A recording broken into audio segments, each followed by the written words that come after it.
buenas noches, bienvenidos a Mirando Lejos. El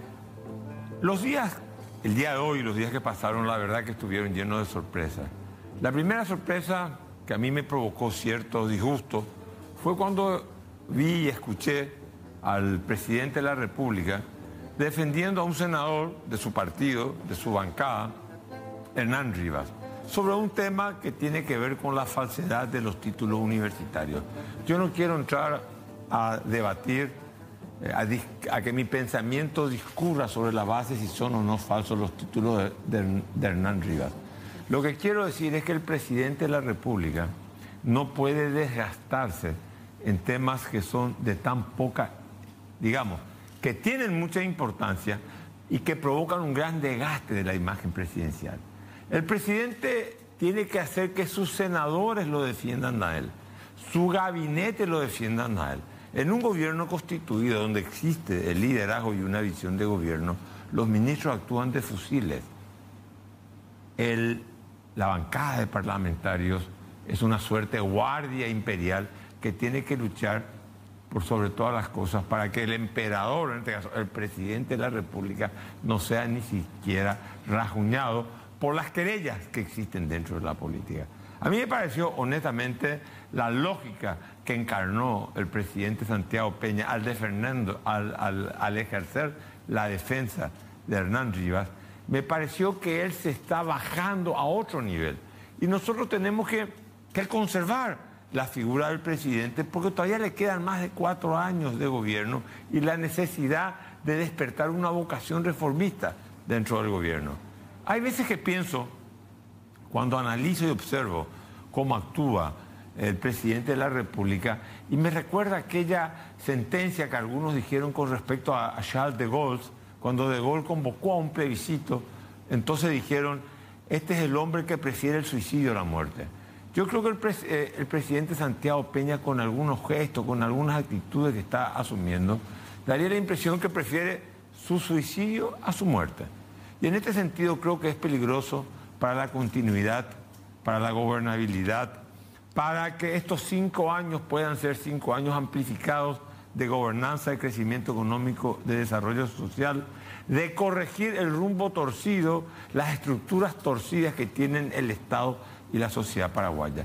Nosotros necesitamos un presidente que nos gobierne con investidura, con prestigio, que tenga la jerarquía de un presidente. La democracia se ha caracterizado por vilipendiar a la clase política. Creo que una de las tareas de la democracia hoy en día es la de represtigiar la política y la de hacer que donde está el presidente de la República también se asiente no solamente la gestión administrativa, sino también el poder político de la República del Paraguay. Peña fue electo por el 42% de los paraguayos, una cómoda mayoría que le permite contar con las herramientas y la legitimidad para hacer las reformas que el país necesita. Sin embargo, lo estoy viendo a un Santiago Peña que me da la impresión que mira o tiene una visión uterina de la política, endogámica. Está fijándose única y exclusivamente en la interna, está cercado por el Partido Colorado. Me da la impresión de que Santiago Peña, que se presentó como un candidato, digamos, colorado, innovador, cuasi extrasistémico, hoy en día se está convirtiendo en un político tradicional, más con todos los vicios y las pocas virtudes que tienen los políticos tradicionales. Y eso para un proceso de modernización me parece extremadamente errado. Por ejemplo, sentimos la ausencia del presidente Santiago Peña en un debate que es de fundamental importancia, la creación de la Superintendencia de Jubilaciones y Pensiones. Esto es demasiado importante para el Paraguay. Hoy aprobó el Senado en una situación compleja, difícil, con muchas protestas callejeras, pero la ley se necesita una herramienta jurídica que ha sido reformada. ¿Por qué razón?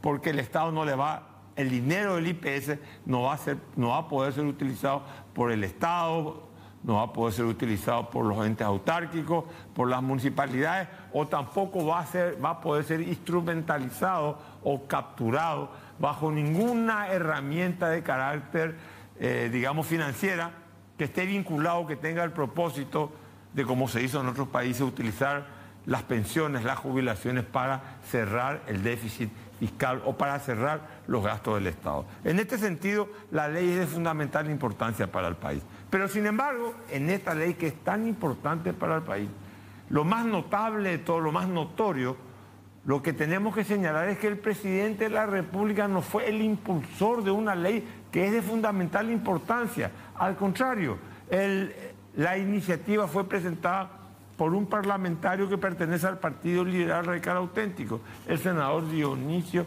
Amarilla.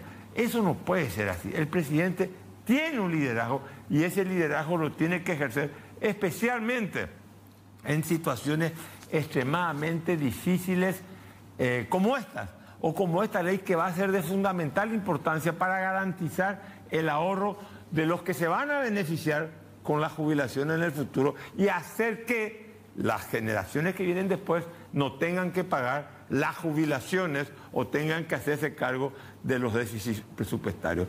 Por otro lado, estamos viendo a un presidente de la República que está demostrando, Maquiavelo lo decía, el político tiene dos ejes centrales, la virtud y la fortuna.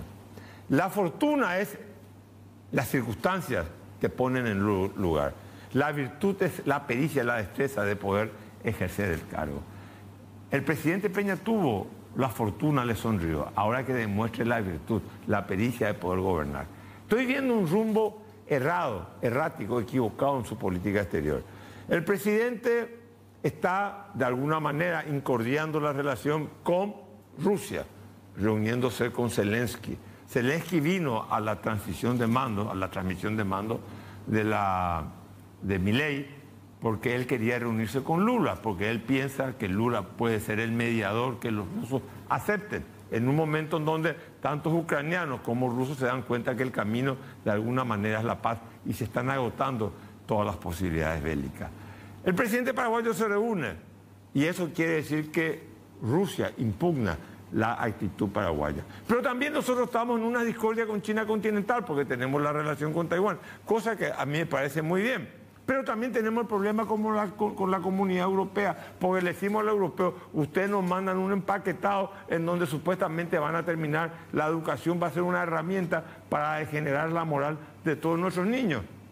Y por último, tenemos siempre esa relación conflictiva con los Estados Unidos de América, que algunos decían que el embajador americano se tenía que ir a los 100 días, el embajador americano está entronado en la embajada en Cubiché y Mariscal López, y hoy declara que somos el segundo país más corrupto de la región. O sea, las relaciones con los Estados Unidos no están bien. Aparte de eso, hoy se está generando una suerte de una nueva esquina de la derecha entre Noboa, Milei, Lacalle y Santi Peña. Juguemos bien la carta, lo decíamos. Lula es un personaje importante. Brasil es el país que está llamado a ser el líder continental. Eso no quiere decir que nosotros acoplemos nuestro esfuerzo exterior a lo que diga, a los dictados de la política exterior brasileña. Lo que quiere decir es que mantengamos una buena relación con Brasil a los efectos de poder tener una negociación, que nosotros podamos quitar ventajas de un acuerdo energético que dure 50 años con la República Federativa de Brasil. Itaipú debe seguir funcionando 50 años. El anexo C tiene que renegociarse y lastimosamente estamos llegando a fin de año y todavía no se ha dicho, el gobierno paraguayo no ha dicho nada con respecto a qué vamos a hacer con el anexo C del Tratado de Itaipú. Enseguida vamos a hablar de la importancia logística dentro de la economía y de la energía dentro de la economía.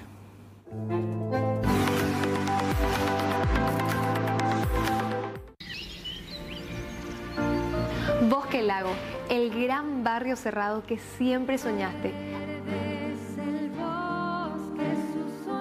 A minutos de las áreas residenciales y corporativas más importantes de Asunción. Con muchos árboles, un lago natural de 3 hectáreas y amplias zonas de deportes. Bosque Lago, el futuro es ahora.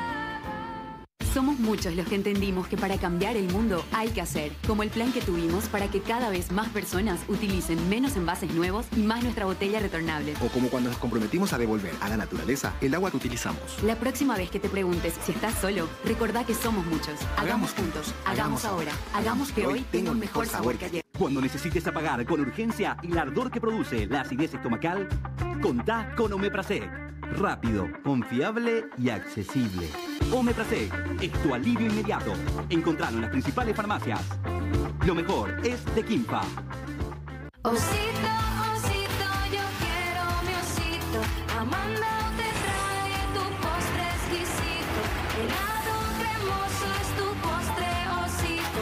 Osito, osito, mi postre es osito. Amanda te trae tu postre exquisito.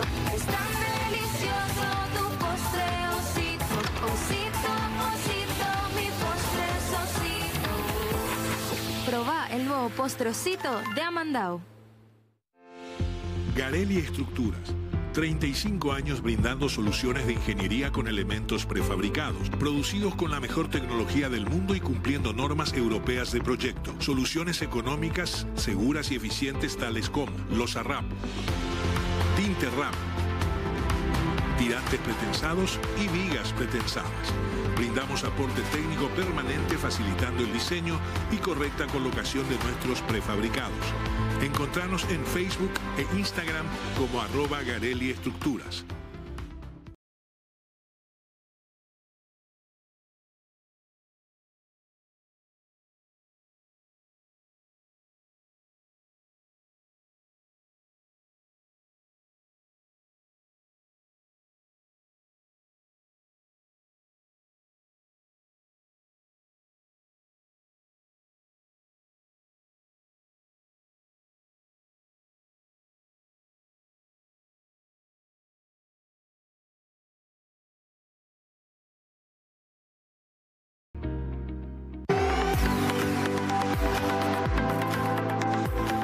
Bueno, seguimos en Mirando Lejos. Hoy tenemos un invitado de lujo, doctorado en geología en Alemania, años enteros trabajando en los Estados Unidos en temas petroleros, en la Exxon. Dirigió el proyecto tan importante para la Argentina que ahora quizás me imagino yo que Javier Milei lo va a revivir, Vaca Muerta. Un experto en temas energéticos, un gran conocedor, no solamente desde la teoría, sino desde el mundo de la práctica. Ricardo Olivieres Ullari, ¿cómo te va? Muy bien, muchas gracias por la invitación, Carlos, y un saludo a tu audiencia. Un placer estar de vuelta contigo.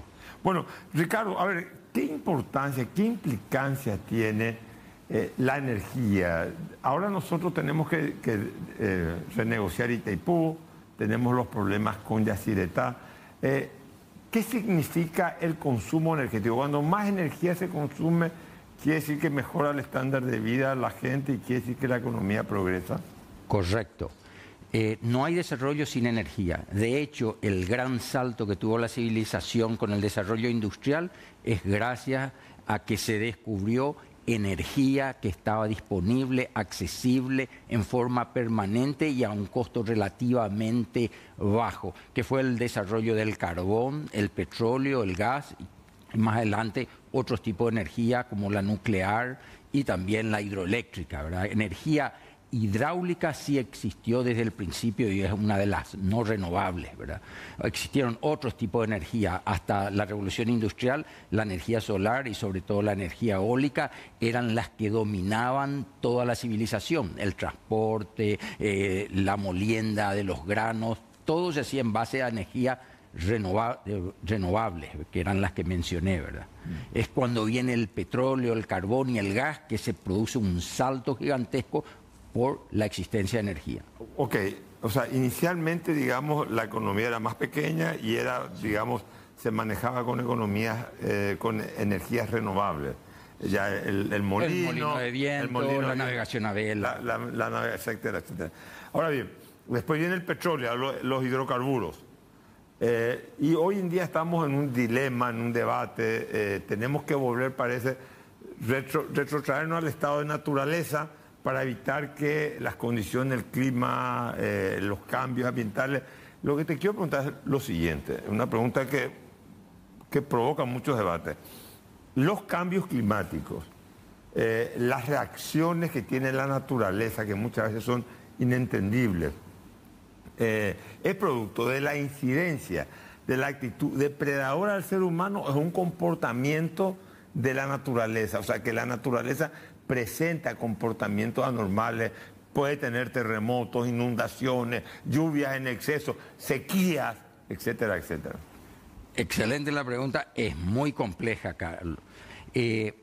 Sin duda alguna hay un efecto antropomórfico, que es la actividad industrial del hombre con una civilización de 8.000 millones de personas que impacta el globo, impacta la atmósfera, impacta la hidrosfera, los ríos, los mares. No hay duda de eso. Cortamos los árboles, cambiamos la flora y la fauna, la matamos, contaminamos todas nuestras vías. No hay duda que tenemos un impacto tremendo y eso lo tenemos que minimizar. Pero hay otro problema también, y el petróleo, el gas y otras fuentes de energía están en el centro de eso, que es la necesidad que tiene la civilización global con 8 millones de personas de levantar el estándar de vida de por lo menos 3.000 millones, casi un 40% que tiene un nivel bajísimo. Y eso no se va a poder cambiar si es que no hay acceso a energía abundante.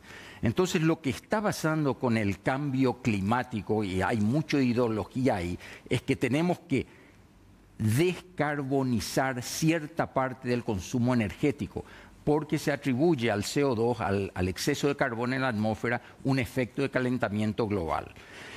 Entonces se están buscando nuevas fuentes de energía, que es un poco volver al pasado, ¿verdad? Incrementar el uso de las energías eólicas y la solar. Ahora bien, eso no es suficiente. Entonces tenemos que buscar... ¿Por qué no es suficiente?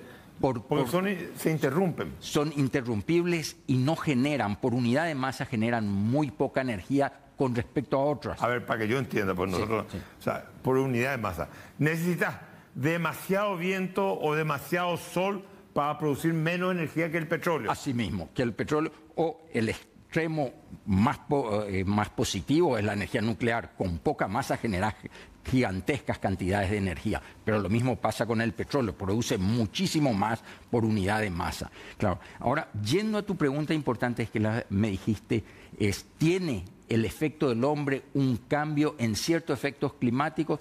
Ciertos efectos climáticos como un aumento en la temperatura media de la Tierra, sí. Ahora, lo que es un exceso y mal interpretado es que cualquier huracán, evento ciclónico, cualquier terremoto, lo atribuyen a este calentamiento global, lo cual es totalmente ridículo.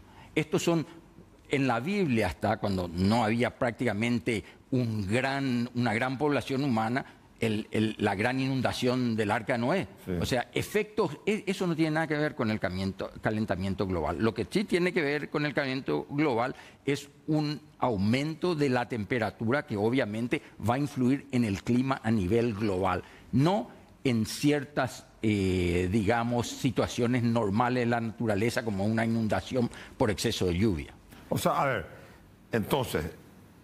¿influye la actividad del hombre, la actividad económica del hombre, consumista del ser humano, influye en que haga más calor, en que la tierra se caliente, pero no en estos movimientos sísmicos o en esta, digamos, en esta conducta de la naturaleza? O sea, esta conducta de la naturaleza es anterior a la industrialización. Se conocen casos de inundaciones, de catástrofes previas a la... Por supuesto, y están súper documentadas, por supuesto. Esa es una exageración que nosotros la tenemos que poner dentro de un contexto para no tomar las medidas equivocadas.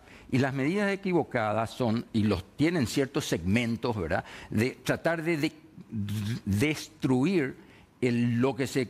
como naturaleza, como sociedad, la construimos en los últimos 150 años, que es el sistema energético que hizo posible que grandes civilizaciones como Inglaterra, Estados Unidos, en general toda Europa, se hayan desarrollado con un gran estándar de vida. Ese sistema de energía abundante para todos lo tenemos que llevar a todas las civilizaciones del planeta.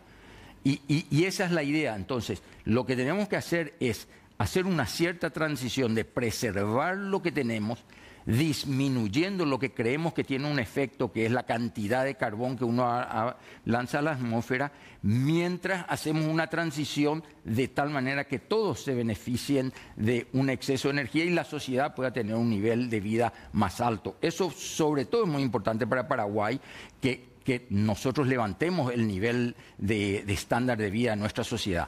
Ahora, te hago una aclaración. Paraguay no participa en el problema del calentamiento global. Nosotros todavía somos más consumidores de CO2, por lo menos hasta hace unos años que yo controlé las cantidades. Consumíamos más CO2 de lo que emitimos. Así que Paraguay no tiene esa problemática. Consumir más CO2. Claro, el CO2, que es el anhídrido carbónico, lo consumen las plantas. Voy a hacer un comentario. En este proceso de ideología del calentamiento global, lo consideran al CO2, al anhídrido carbónico, como un contaminante. Nada más falso de toda falsedad. El CO2 es la base de la vida.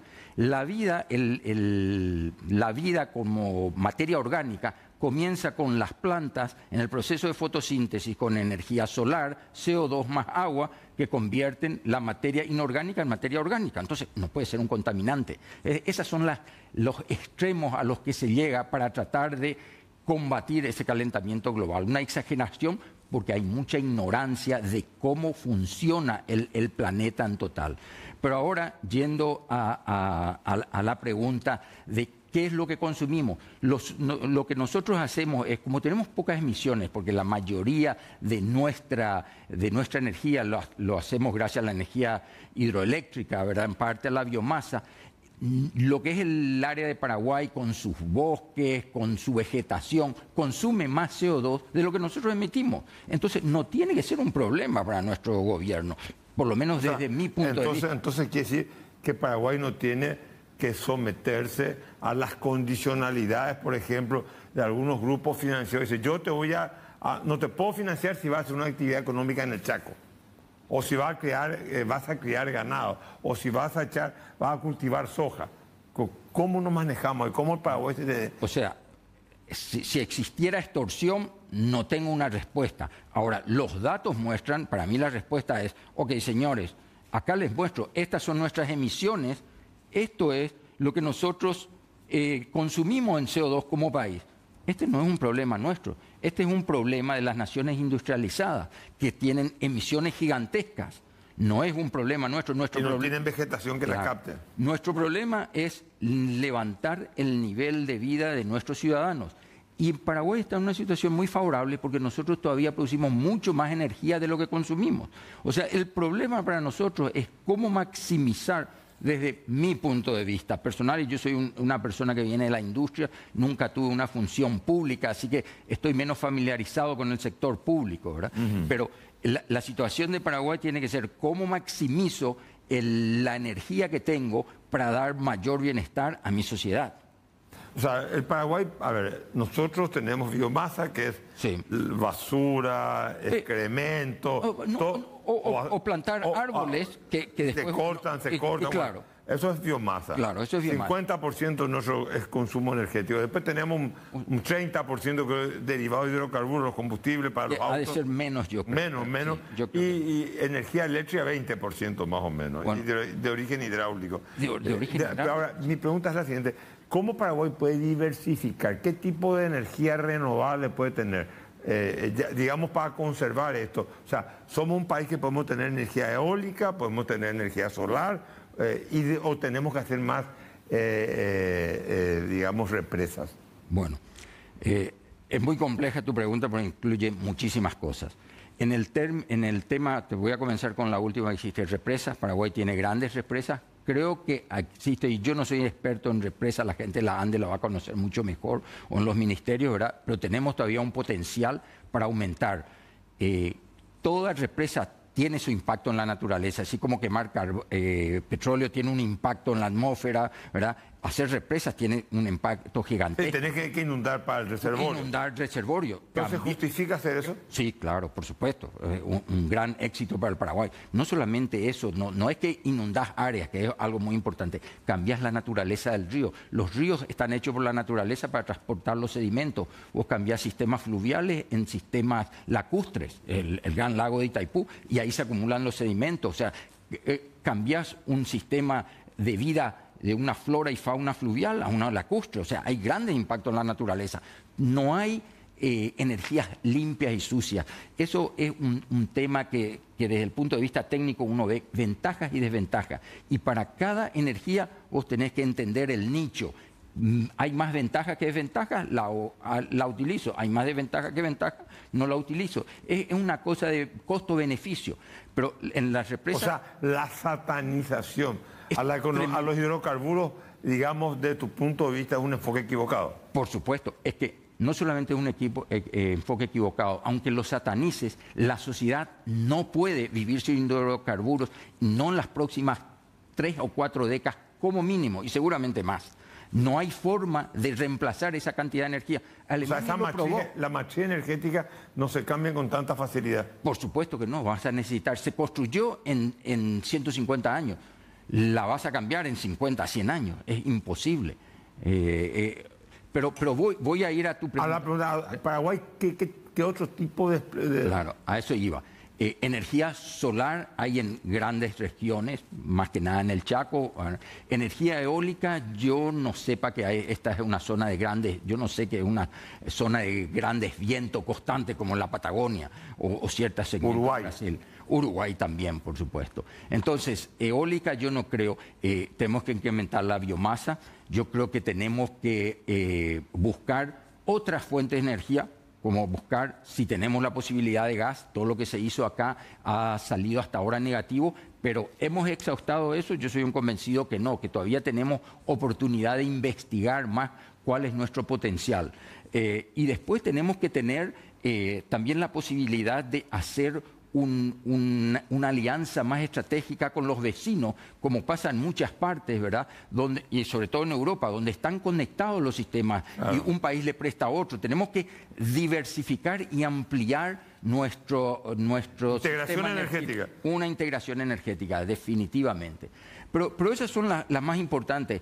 Y la otra, yo creo que hay que tener digamos, alternativas a tu sistema, porque a veces se te cae un sistema, entonces tenés que tener otra que la puedes reemplazar. Entonces integrar la posibilidad de, si se llega a descubrir gas o si podemos traer gas de los países vecinos, tener también la posibilidad de generar electricidad por medio de gas, vender nuestra energía hidroeléctrica, o sea, hacer un combo. Hay que estudiarlo. El país, y yo creo que tiene, ¿verdad? Yo no conozco, pero tiene un plan energético, no sé que también lo están implementando. Ahora, un país puede no tener petróleo, pero puede tener gas.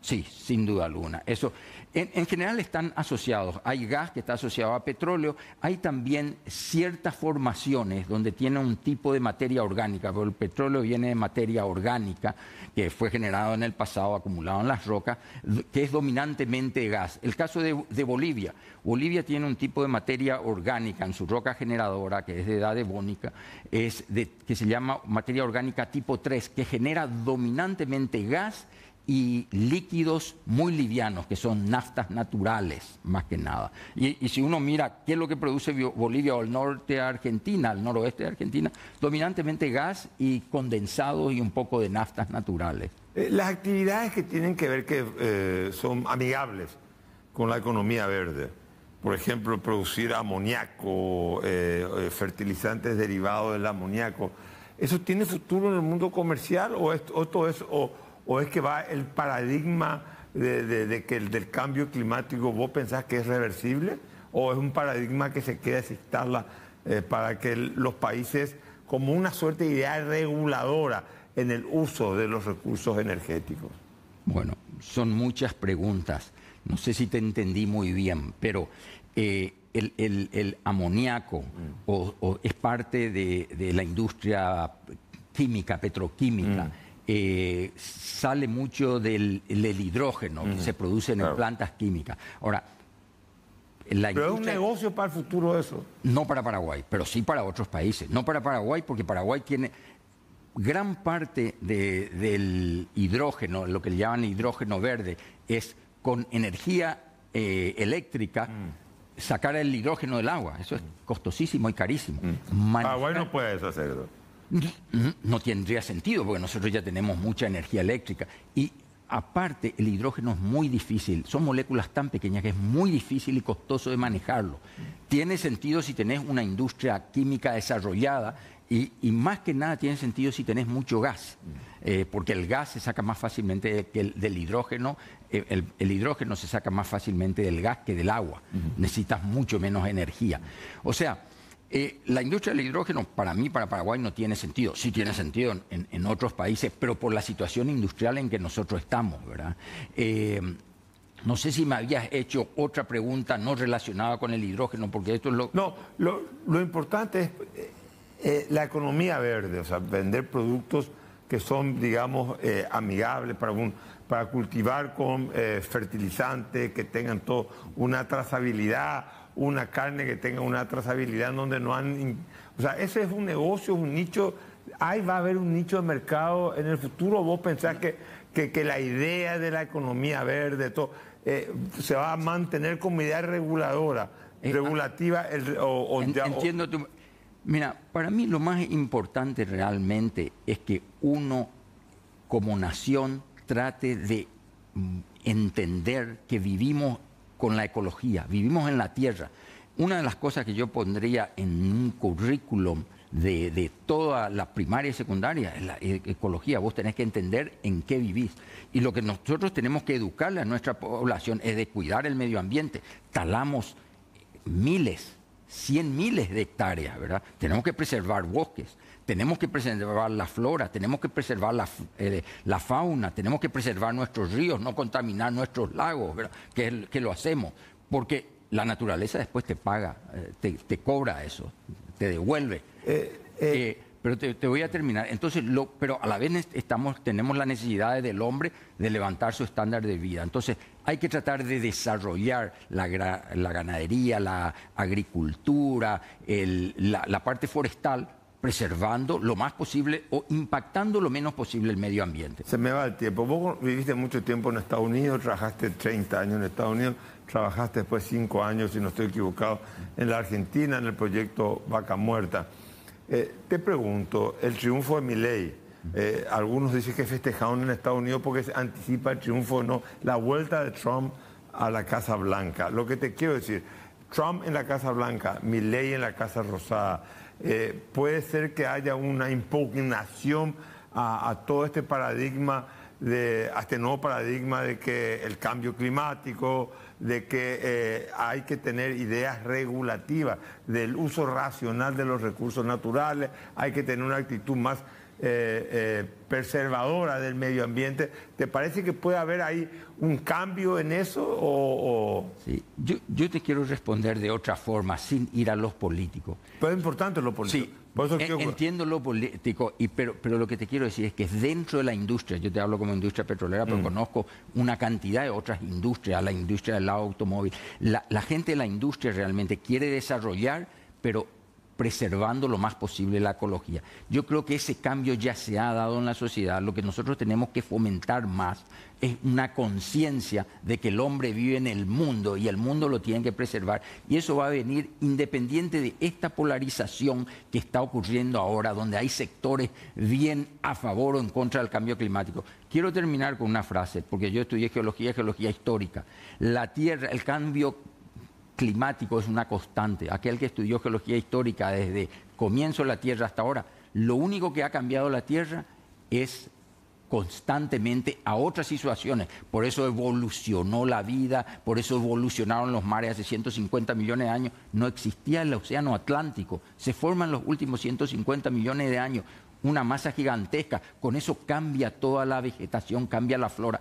El cambio es la constante. Lo último, en el último 1.000.000 de años hubieron por lo menos 4 o 5 ciclos de glaciaciones que eran enfriamiento de la Tierra y calentamiento. Eso no se discute. Acá lo que se discute es qué tanto nosotros estamos impactando el medio ambiente como humanidad. Por eso te digo, está independiente de los políticos, tiene que estar en la masa. Estuvimos con Ricardo Livieres, habrá un cuenta de un hombre que entiende el tema. Muchísimas gracias, Ricardo, por ilustrarnos. Muchísimas gracias. Después vamos a tener otro hombre muy capaz, muy inteligente, un chileno que nos habla de la implicancia de la logística en la economía.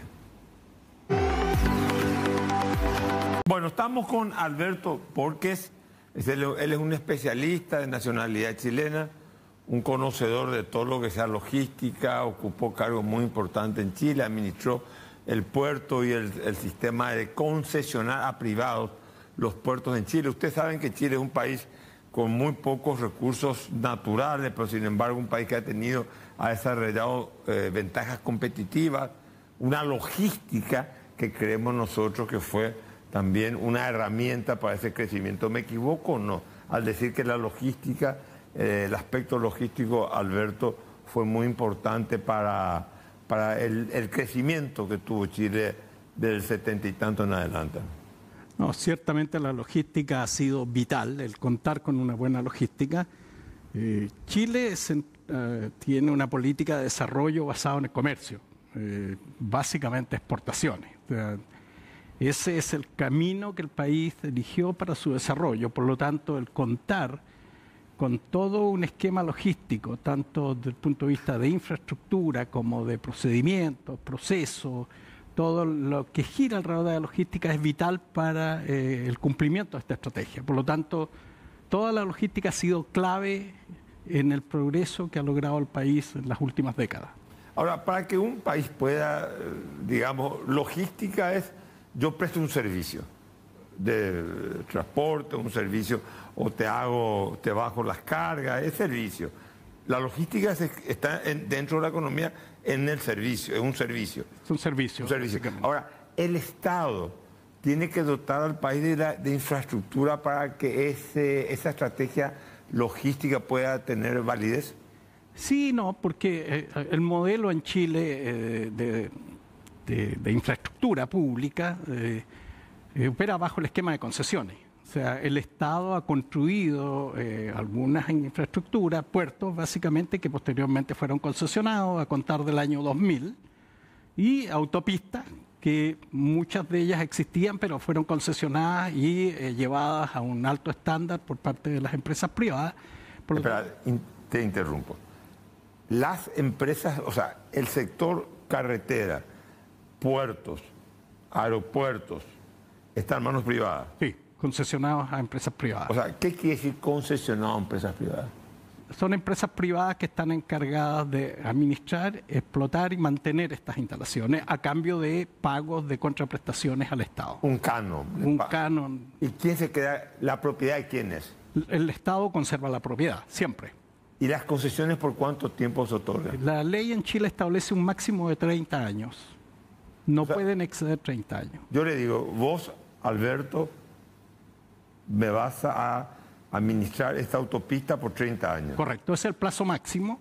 Normalmente las concesiones se han entregado a 20 años con una opción de ser extendida a 30 si es que el concesionario ejecuta ciertas inversiones adicionales. Hay compromisos de inversiones para ir hasta los 30 años. ¿Qué quiere decir compromisos adicionales de inversión? Construir, por ejemplo, en el caso de los puertos, muelles, agregar equipamiento portuario, equipamiento mayor, dragar los puertos para aumentar la profundidad y permitir el acceso de naves de mayor tamaño. Calado. Así es, sí.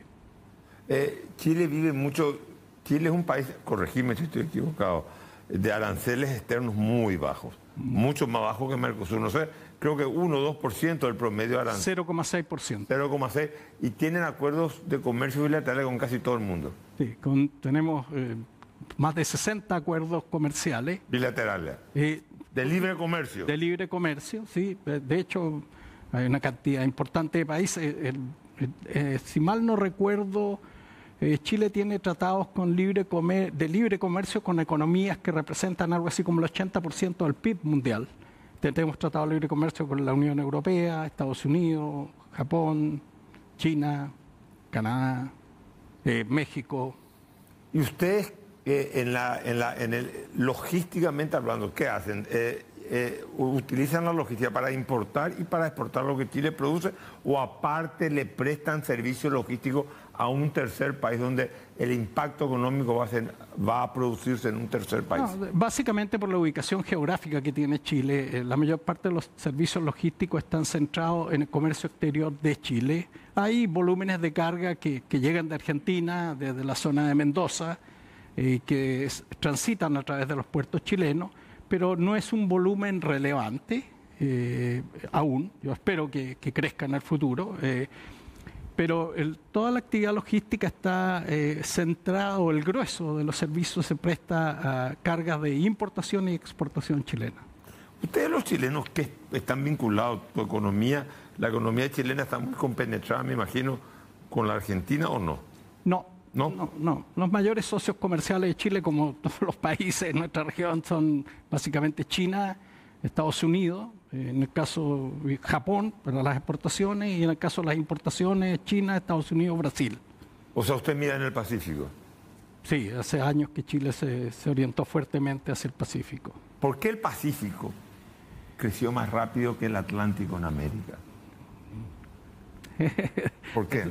Es una buena pregunta. Quizás los modelos que se implementaron en los países del Pacífico, o sea, de hecho en los últimos años Perú ha sido bastante exitoso, ahora está con algunos problemas, pero... Político, pero la economía sí ha estado bastante sólida. Lo mismo de Chile, Ecuador también ha estado haciéndolo bien. Yo creo que son los modelos económicos que se han adoptado, de propender, digamos, el desarrollo, el comercio, apoyar las iniciativas privadas y un clima por la inversión. O sea, digamos, una economía libre de mercado, digamos. Absolutamente. Y en esa, o sea, el desarrollo logístico en una economía libre de mercado recae en el sector privado. El grueso del sector privado. El Estado tiene un rol a través de los organismos del Estado que ejercen funciones de fiscalización, básicamente, llámese aduana, servicios de agricultura, que le corresponde inspecciones de carga agrícola o de origen animal, servicios de salud para medicamentos u otros productos que tienen... O sea, el control, la calidad... Sí, el control. Toda esa parte es del Estado, y ahí es importante, y en Chile afortunadamente el Estado ha ido a la par de alguna manera con el desarrollo privado, potenciando los servicios de estos servicios públicos, valga la redundancia, para que estén al estándar y al nivel de lo que el país y su comercio requieren. Y decime una cosa, ¿cómo está el sistema de aduana en Chile? ¿Eso es privatizado o es del Estado? No, es el Estado, pero es bastante eficiente, es bastante profesional, muy enfocado hoy día, bueno, además del tema de tributos, en aspectos de control de tráfico de sustancias ilícitas, propiedad intelectual. ¿Cómo están en el control de sustancias ilícitas? Porque aquí tenemos, o nos hemos convertido, supuestamente la BBC de Londres, yo tengo mis sospechas en algunos informes periodísticos, pero en el cuarto país de donde trafica y circula la droga. ¿Cómo Chile controla eso? Si tiene tantos puertos, es un país tan abierto al mundo, es un país que tiene costa marítima, no sé, ¿cuántos kilómetros tiene? ¿700, 800? No, más de 4.000 kilómetros. Más de 4.000, imagínate, o sea, más de 4.000 kilómetros de costa marítima. ¿Cómo controlan todo eso ustedes? Bueno, es complejo y han habido eventos en el último tiempo. Lamentablemente hemos tenido demasiados eventos, diría yo, de contrabando de sustancias ilícitas. Chile es usado como un país de corredor. O sea, no, ¿también? Sí, claro. No hay, en Chile la producción de sustancias ilícitas es mínima o inexistente, pero es usado como país a través del cual pasan sustancias ilícitas, las bandas criminales lo utilizan, y lamentablemente en el último tiempo han habido varios eventos que evidentemente han puesto a Chile en el radar de las autoridades de Estados Unidos, de Europa. ¿Puede un país, puede un país tener una política de crecimiento económico sostenible sin tener un apoyo, un desarrollo logístico que coadyuve ese? Bueno, si la estrategia del país está centrada en el comercio, no. O sea, tal como te comentaba en un inicio, si el país tiene una estrategia de crecer vendiendo sus productos, tiene que tener un sistema logístico acorde a ese objetivo. O sea, igual puede avanzar, pero va a avanzar más lento, va a perder competitividad, porque hoy día todo es competitividad. O sea, gran parte del éxito que se logró en Chile en años pasados tiene que ver con la competencia. Yo siempre digo que la competencia es virtuosa. En Chile el concepto de la competencia está instalado en muchos sectores industriales y los puertos no son ajenos a eso. De hecho, la ley establece que la autoridad tiene que propender a que exista competencia intraportuaria, o sea, dentro de los puertos y además entre puertos. Entonces, esa es una situación que... ¿Cómo va a haber competencia intraportuaria? Lo que pasa es que dentro de un puerto puede haber más de un operador. Por ejemplo, San Antonio, que es el principal puerto del país, hay 3 operadores privados que administran diferentes infraestructuras. En Valparaíso hay 2 operadores privados. Entonces el Estado tiene que velar para que exista competencia entre esos operadores, pero además entre los puertos. Y eso ha sido virtuoso. Es duro para los operadores, pero para el sistema, para la economía, para los usuarios, finalmente las personas, ha sido virtuoso porque ha permitido que el comercio de Chile, por un lado, sea competitivo, pero además las importaciones lleguen teniendo que asumir costos excesivos, al menos en esa parte del proceso. A ver, Chile sale de un proyecto estatista que fue el proyecto de Salvador Allende, o sea, digamos, el Estado se hace cargo, entra dentro de la economía. Viene la dictadura del general Pinochet y, digamos, retrotrae al Estado, digamos, a una determinada, a un límite. Luego se consolida con gobiernos de centro-izquierda el modelo de economía abierta chileno, y Chile con una vocación de vender afuera. Chile era el modelo hasta el 2018, el 2019, era el ejemplo de América, era el país que en un par de años iba a tener el estándar de un país del primer mundo. Y después viene una gran protesta social en Chile. ¿Qué falló en el modelo? Yo creo que hay una mezcla de cosas. Evidentemente que hubieron tareas que no se hicieron oportunamente,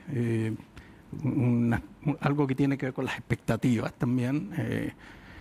Yo creo que la clase política no fue capaz de implementar las modificaciones, los ajustes que el modelo requería para que las personas comunes sientan que había más equidad. En Chile aún, como en todos nuestros países, perdura una inequidad bastante evidente y que las personas lo sufren. La clase política falló quizás en hacer los ajustes oportunamente, y un tema de expectativa. En Chile se ha instalado mucho esto de que las personas creen que tienen muchos derechos pero pocos deberes. Entonces, especialmente las personas jóvenes que no vivieron el proceso que significó llevar al país al estadio donde llegamos, creen que todas las cosas son más fáciles y son muy demandantes de derechos, pero poco dispuestos a asumir deberes. Entonces hay una mezcla, como te digo, expectativas. Nosotros caímos en la trampa del país del ingreso medio. Hay muchas personas que piensan, yo siempre digo, que Chile es Suecia o Nueva Zelanda. No somos Suecia ni Nueva Zelanda, estamos lejos de eso. Tenemos un PIB per cápita, uno de los mejores de la región, pero estamos lejos de tener los niveles de desarrollo, no solamente económico. Pero esa protesta masiva que hubo, sí, es porque habían algunos que ganan mucho y hay una gran diferencia, la tijera social se abre mucho, o es que fue el resultado de la extrema pobreza y de la pobreza. Bueno, Chile es el país que tiene menos pobres en la región. O sea, la cantidad de pobres en Chile es bajísima, no recuerdo el dato, menos de 10%. Es básicamente inequidad y expectativas. O sea, como el país ha crecido y evidentemente los ciudadanos ven de que hay segmentos de la población que disfrutan de este crecimiento, ya sea con mejores servicios de salud, de educación. Ellos sienten de que no tienen acceso a esos niveles de salud o educación. Además que esos servicios son caros, se pagan. Entonces las personas evidentemente empezaron a acumular cierta frustración, resentimiento, evidentemente además asusado por quienes en ese momento eran la oposición al país, que era la izquierda, que actualmente está en el gobierno. Evidentemente hubo mucho de eso, de tratar de incentivar esta protesta, que tomó una escala monumental y que le causó mucho daño al país. O sea, el país sumado a la crisis económica y después del COVID, esto le causó un daño inmenso. O sea, hoy día Chile ya no es el mejor alumno de la clase en el barrio. Estamos no estamos creciendo, prácticamente este año no vamos a crecer, el próximo año un crecimiento bastante modesto. Y estamos en una situación compleja. O sea, hoy día hay una discusión de qué es lo que tiene que hacer el país para retomar la senda de crecimiento, pero tenemos una clase política de mala calidad, que no es capaz de articular acuerdos o mirar en largo plazo en el interés del país. Más bien están atrincherados en su ideología o en defender su discurso. Y decime una cosa, en este esquema de economía abierta que vos estás hablando, ¿Chile tiene zonas francas o tiene, por ejemplo, el régimen de Maquila? O sea, nosotros tenemos una serie de facilidades, de marcos jurídicos, normativos, para facilitar la inversión. En vez de que el Estado recaude dinero, se generen puestos de trabajo. Maquila, zona franca, ¿ustedes tienen eso o no? No, Maquila prácticamente no existe en Chile. Zona franca, la más importante está al norte, en Iquique, pero básicamente una zona franca que comercia con los países limítrofes, con Bolivia particularmente, bueno, incluso con Paraguay, sí, algo al norte de Argentina, sí, el norte de Argentina, algo al sur del Perú, porque, como decíamos, en Chile las tasas de importación son bajísimas. Entonces hay muchos productos que ingresan al país con arancel cero. Entonces, ¿qué pasa? Se justifica tener. No, claro. Para el país en realidad es una zona franca orientada a reexportar. Las cargas que ingresan a esa zona franca normalmente, el grueso, son reexportadas a estos terceros países. O sea, digamos, me hablaste de un crecimiento económico muy poderoso en los últimos tiempos, pero sin embargo una inequidad social. ¿Esa inequidad social te parece que fue el elemento que hizo que implosione la situación política chilena? Sí, claro, definitivamente fue uno de los elementos. Sí. Esta sensación de las personas de que no estaban ellos disfrutando de esta situación, que sí veían que otras personas accedían, pero insisto, yo creo que hay un elemento no despreciable de agitación de parte de la izquierda, que era oposición en ese momento. O sea, ahora, ¿cómo se entiende? Ganan las elecciones, la izquierda, Boric, que gana las elecciones, y sin embargo a los meses pierde el plebiscito de las constituyentes y sigue, aunque parezca paradójico y contradictorio, la constitución vigente es la de 1980, la constitución de Pinochet. ¿Cómo se entiende todo eso? Lo que pasa es que la propuesta constitucional que se rechazó era realmente una muy mala propuesta, que fue diseñada, escrita por un grupo de personas que fue una mayoría circunstancial, que producto probablemente de esta misma sensación de una protesta social, de démosle la oportunidad a estas personas que escriban una constitución más justa. Además que, entre paréntesis, muchas personas tienen la creencia que cambiando la constitución se solucionan muchos problemas. Y tú y yo sabemos que eso no es así. O sea, la constitución es un marco que nos permite relacionarnos con el Estado, cuáles son los ámbitos de atribuciones y cuáles son. Es una cosa macro. Bueno, mucha gente pensó que este grupo de personas iban a escribir un documento que realmente mejorara, pensaban, condiciones, pero resultó ser un grupo casi de fanáticos que escribieron un documento que era realmente de mala calidad, de muy mala calidad, y afortunadamente, digo, el pueblo de Chile así lo consideró y lo rechazó en forma abrumadora, porque era muy mala. Una última pregunta con respecto al Paraguay. ¿El Paraguay tiene potencial para un desarrollo logístico? Definitivamente. ¿En qué áreas? Paraguay tiene ventajas, que tiene energía barata y abundante, tasas impositivas bajas. De hecho, Paraguay es uno de los países estrella en crecimiento. Este año creo que va a terminar sobre 4%. Las proyecciones de la CEPAL que revisé también hablaban del próximo año un crecimiento de ese orden.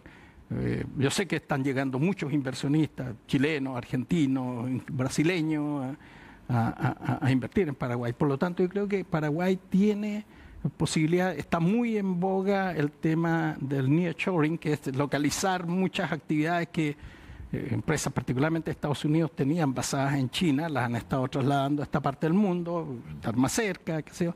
Entonces, yo creo que países como Paraguay, que tienen estos beneficios, o sea, niveles tributarios bajos, que tienen energía disponible, sí, pueden ser competitivos. De hecho, Paraguay en términos competitivos desde el punto de vista logístico, o sea, en el índice de desempeño logístico del Banco Mundial, Paraguay está en una de las últimas posiciones, pero en el grupo de Latinoamérica. En el grupo de Latinoamérica, pero las distancias no son significativas y las áreas a mejorar, servicios de aduana, por ejemplo, algo de infraestructura, pero no creo que sean tareas imposibles. Yo hoy día he visto los desarrollos que se han realizado aquí en Asunción, la parte de logística portuaria, y estoy impresionado. O sea, creo que hay vocación, deseo de hacer las cosas, hacerlas bien. Yo creo que hay una oportunidad importante. Están en el centro del continente, por lo tanto pueden comerciar con los vecinos sin mayor dificultad. Bueno, estuvimos con Atilio Borqués, muchísimas gracias. Alberto, perdón. Alberto, muchísimas gracias. Gracias a ti. Nos vemos el próximo martes.